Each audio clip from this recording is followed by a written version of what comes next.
Alô, olá, que tal? Bom, desculpa estar desviando o olhar, eu sei que é mal educado, quando estou falando com alguém, sempre gosto de olhar nos olhos, mas é que eu estou com a prova aqui do lado, então sou obrigado a cometer essa gafe ou essa falta de educação, tá bom? Já perdoado, vamos em frente. Eu estou com a prova aqui na minha frente e ela começa assim. Vamos lá com o nosso guia de estudos. Começa com uma interpretação de texto. Como toda interpretação de texto, no final a gente estabelece verdadeiro ou falso frente aos pontos que estão constituídos. É de bom deixar claro que é interpretação de texto, não manifestação de opinião pessoal. Se eu concordo ou não concordo com aquilo que está posto no texto, esse é outro assunto. A discussão é se a pergunta que está posta, ou se a pergunta não, a afirmação que está posta, corresponde ao que o texto diz, sim ou não. Se sim, verdadeiro, se não, falso. Fechou? Combinado? Tá. Segunda questão. Nós vamos começar com o acento diacrítico, né? O acento diacrítico é bom, é importante que vocês estudem, porque nós falamos acentuação na língua espanhola e nós falamos sobre algumas possibilidades. Já vamos começar já de cara com acento diacrítico. O que é acento diacrítico? As palavras monossilábicas, ou seja, as palavras de uma sílaba, como pan, fé,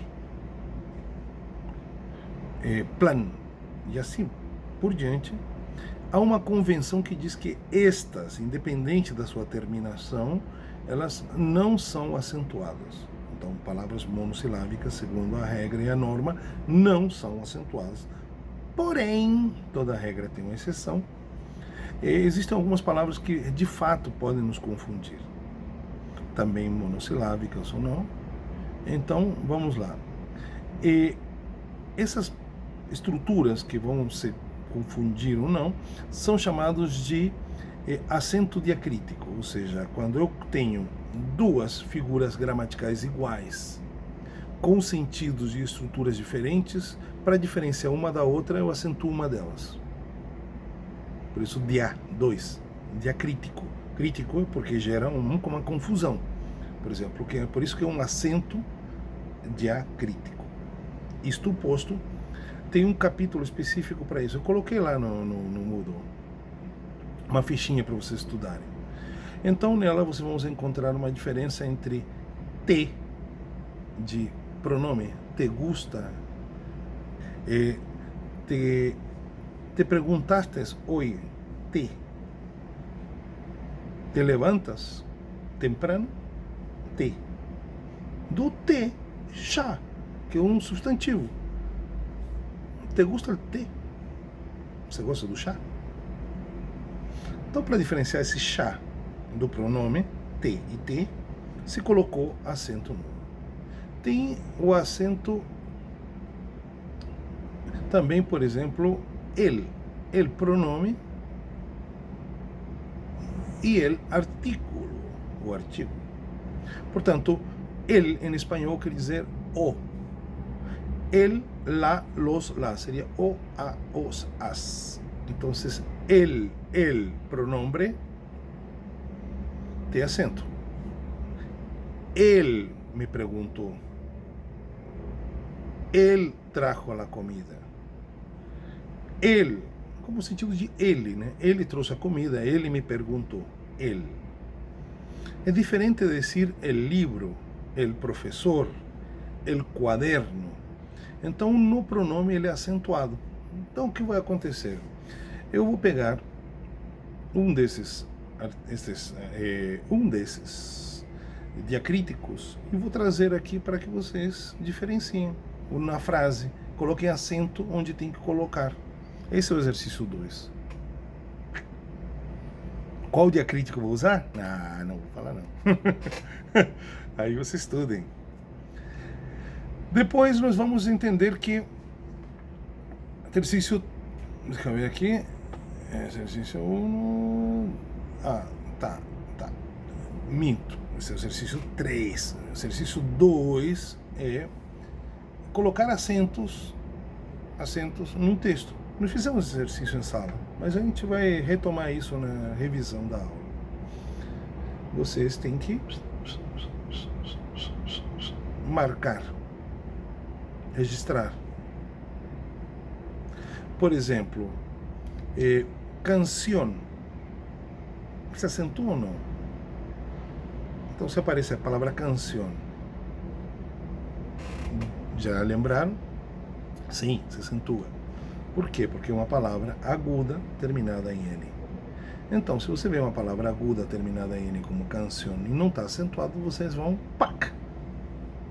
acentuar. Então, na verdade, o exercício também trabalha uma outra coisa. Se lembram dos diptongos? Então, se eu pego, por exemplo, a palavra pecuária,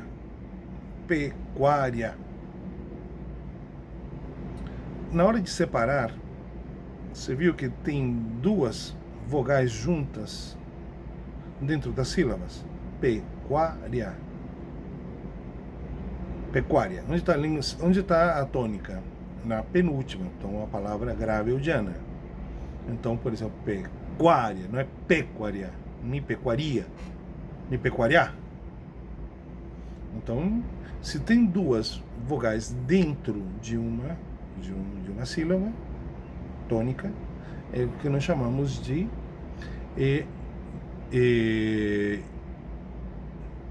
diptongo. Até deu um branco agora, nessa altura do campeonato. Diptongo, que em português é ditongo, né? Diptongo.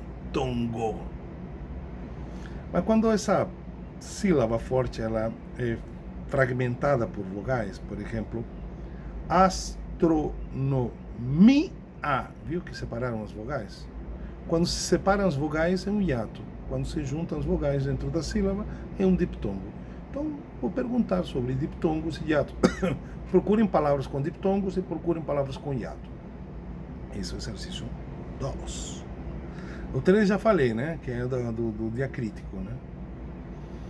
Terceiro é separação de sílabas tônicas. Porque para saber qual palavra é qual, você tem que saber qual é a tônica. A tônica é a sílaba forte. Por exemplo, carta.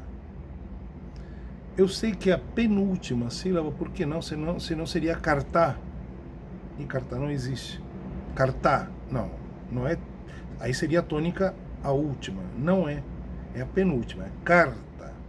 Se é a penúltima sílaba, então é uma palavra grave. Grave é o que você chama em português de paroxítona, né? Mas não vou confundir as coisas. Grave. Penúltima sílaba tônica. Então, vocês vão separar e vocês vão definir quais são as palavras tônicas correspondentes a cada uma delas. Então, no próximo exercício, no 5, você vai pegar dessas palavras e você vai separar em agudas, dianas, esdrúxulas ou sobresdrúxulas. Porque o espanhol é isso. É palavras agudas, graves, esdrúxulas e sobresdrúxulas. Tem essa novidade, que tem tonicidade anterior à antepenúltima sílaba, diferente do português.